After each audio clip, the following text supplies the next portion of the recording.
one day, It was Eid holidays. we had approaching. Eid holiday, and we Okay. haven't planned anything. And it was like 10 days.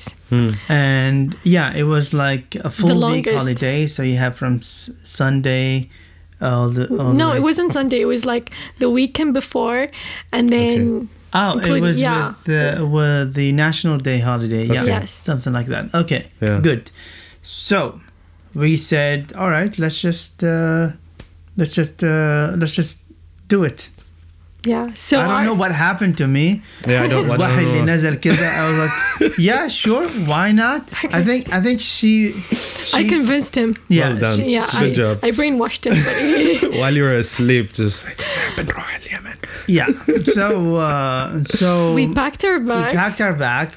We prepared everything, and we told our family we're going to Salalah. Oh. We're not the best example. I hope they know. Oh, I'm so. Are they finding out now? No, they found out they on found the out. spot. Yeah.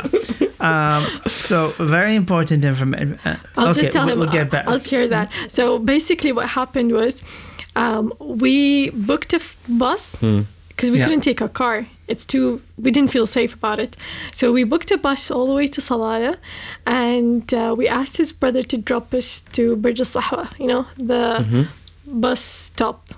And he thought the whole ride that we were going to Salalah, very innocently. And then when we got there, by the bus station, Abdullah was like, we're about to go on the bus. I Board told the him, bus. just in case, if you were confused, we're going to Yemen. Those photos that you're gonna see, those gonna be of Yemen. Hopefully, if we manage to do it successfully. What did he say? I was like, No. Abdullah, no, seriously, no. I was like, don't worry, we've done our research, which we did. Okay, we made sure that we can do it, and we won't do anything crazy. Yes, that's the sentence. We won't do anything crazy. The whole trip was crazy. Whole trip was crazy. But yeah, so for everyone, it's very important to tell people where you're going. Especially, even especially with if it's- hiking, yeah. with nature, if you're going to go alone, it's very important to tell them, just in case. Yeah. That's Yeah. a general rule. Yeah. Yeah, and So we did I these thought- irresponsible. I thought that was- Another thing is that we did this irresponsible choice prior to Noah, so we didn't really have. It was just the two of us. Yeah. Okay. We were just the two of You're weighing the value of your lives. Yes. Yeah. We weren't sure that we were that important. Okay, so we had to at least tell one person. So I told my brother, and he was, of course, it was the shock of his life, and he kept, calling me and Older or asking, younger? He's 3 years younger than me, but then. He looks exactly like me. Everyone get confused. Yeah, they look like the same age. When they see me. And literally, I look at myself and I was like, Abdullah Aziz. So, how do you convince him? Or did he fight? Or like what? How did he change his mind? he couldn't do anything. Okay. I think they kind of got But he him just kept, used to the fact that we're just. If we set our mind to something, we're just going to do it. We're these two stubborn individuals. He went and told the rest of your family then? I think he was just too... I don't think he went and told everyone. I think probably told my sister or something like that. But at least my family knew. Her family didn't know. Yeah, so we got on the bus. And then in the bus, we were like... We had this mind that we were going to go all the way to Al-Qut and then cross... to Yemen, because I remember like in our first visit to Dhafar and the locals told us that the border is just a half an hour away, and he made a phone call, literally on the bus, to one of your colleagues or someone. I told you I started my career in learning development. I trained a person who joined us in our company. And he was from Salalah, and I got his number. So I called him. I told him, look, we want to go to Yemen. Do you know what's the best route into it? By the way, we are in the bus already, and the bus have left Muscat. We're hours in. We're in Al Wusta, And that's when I decided, you know what? Yeah, maybe now I should ask. what's the appropriate route into it. So he was like, just come to Salalah. Why would you go there? I was like, we've been to Salalah before. Yeah. So we want to go to Yemen. And I was like, I'm visiting someone there. So he lied about it. Giving him a reason, because you didn't have a good reason. Yeah. And he was like, okay, I don't know how to get there, but I know a friend of mine, and I'll check with him and I'll let him know.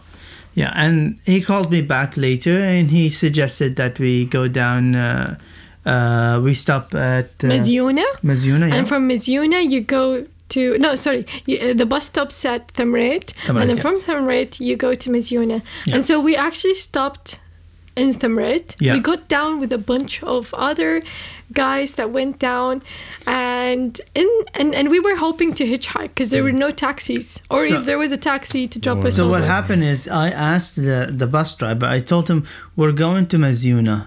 Do you know how to get to the best way? Is there's a bus or something that will come later? We were hoping that there would be like a station. And they were like, no, there's not, but you might get a taxi. Yeah. And he was like, don't you have someone to pick you up from there? And I was like, no. Are you going to Mazyuna? You don't have anyone? No. I told him, just drop us there.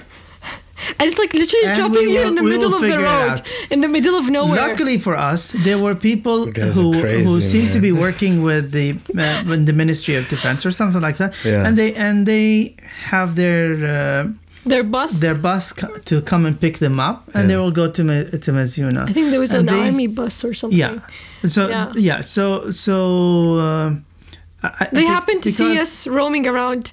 No, they actually overheard our conversation. Okay. And when we stopped, we walked back to the roundabout that will take you to hoping Mazyuna, to find a taxi. We were still walking. The bus picked up those guys. The bus picked up those guys, and I'm pretty sure the conversation happened like this. Guys, do you see those two idiots? They want to go to Mazyuna and they don't have a car. They're literally just stranded there. All right. So and I see the bus stopping, and then he hit the horns for us and go like, he just called us in. Yeah, they called us in. And they did not say anything. And I was like, we're heading to Mazyuna. I was like, yeah, we know. The news spread. Yeah. So here comes the idiot. Yeah. And we just get into the bus and we're laughing at each other because we know literally something like that happens. Like those crazy couple want to go to Mazyuna. They don't have a car. They don't have anything. Yeah. So thankfully they took us. I don't remember if we told them that we're going to no, I think Yemen. they didn't have any conversations. They just exchanged looks with us and weird smiles. Yeah. Yeah, so I'm not sure if they were shy or so, but like thankfully that bus wasn't there in the right place, because the road, it was like during almost sunset, so it got really dark and there were no lights in that road. So they took us all the way to Mazyuna, and then in Mazyuna, which is like, the Yemen and Oman border, and thankfully we found a hotel there just by the border.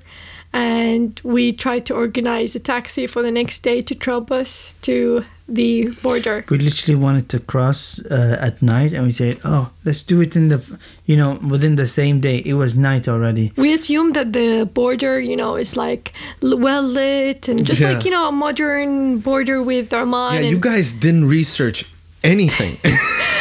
Well, we researched how to survive. From what's it called? From Shahan, from Yemen all the way to Hadramout. In Hadramout, how to do well in Hadramout. Okay. That and how foreigners were able to travel there during that same time. So after you got there, you would know how to navigate, but getting there was and here's the mystery. She read a blog of a foreigner that went there through Oman with a proper tourist operator over there. Oh, okay.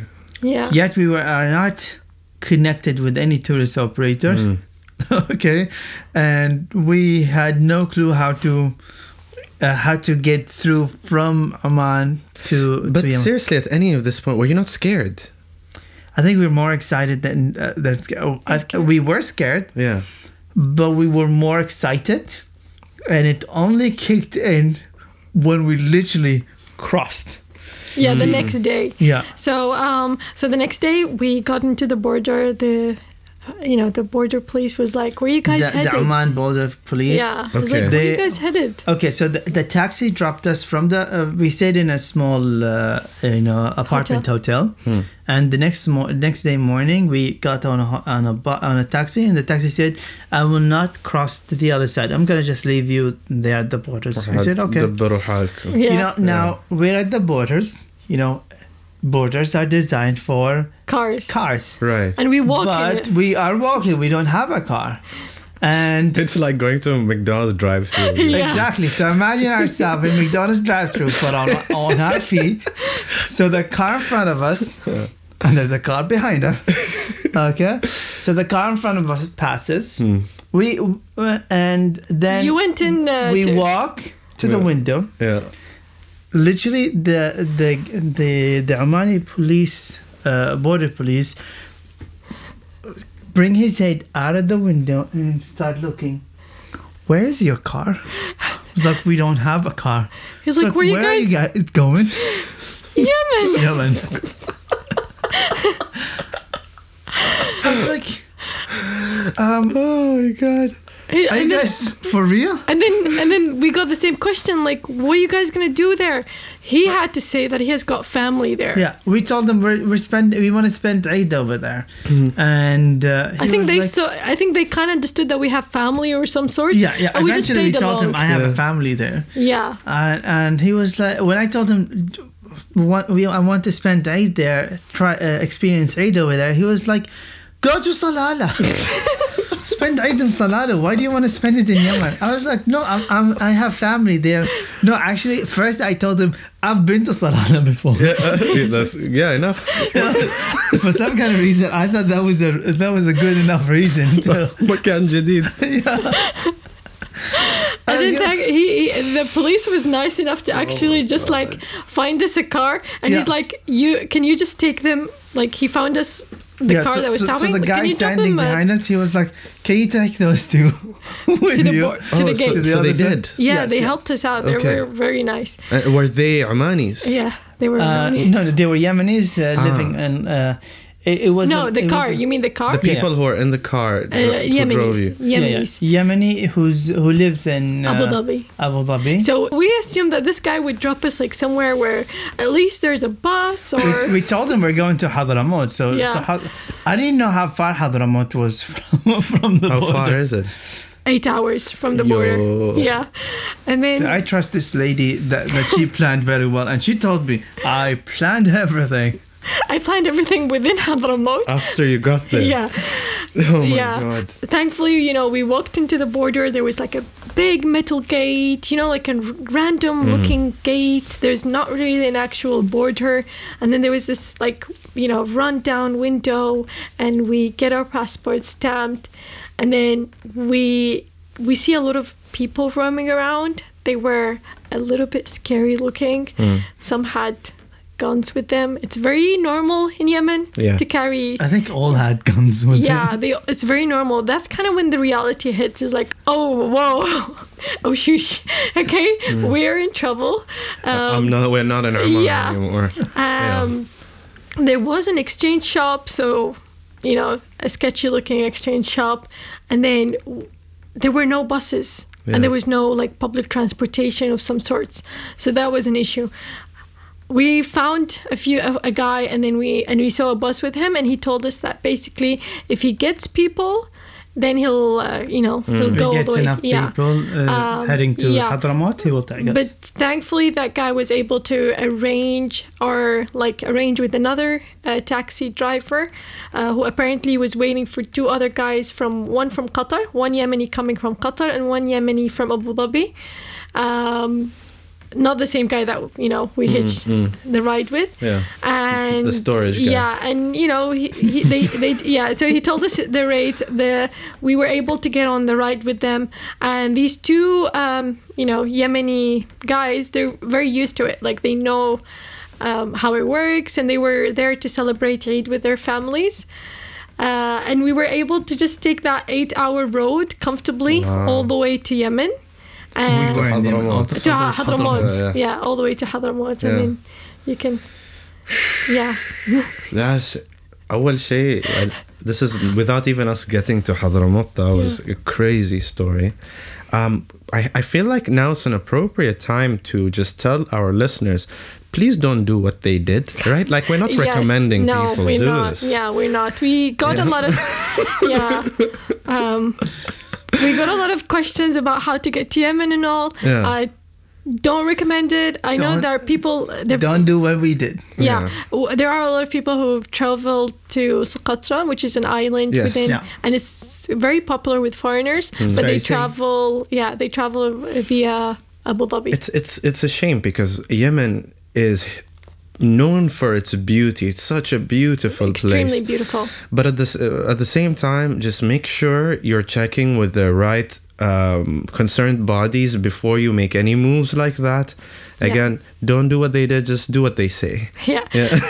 So I'd really like to just point out something that, it probably was we kind of like were able to get by just by the fact that people thought we were Yemeni, like we're locals. So we dressed up like them. I can see it. Yeah. So we dressed up like them, and we, and then when we got there, we booked our taxi via the hotel. So it was like we had a driver that would take us around, and we didn't just roam around on our own. Yeah.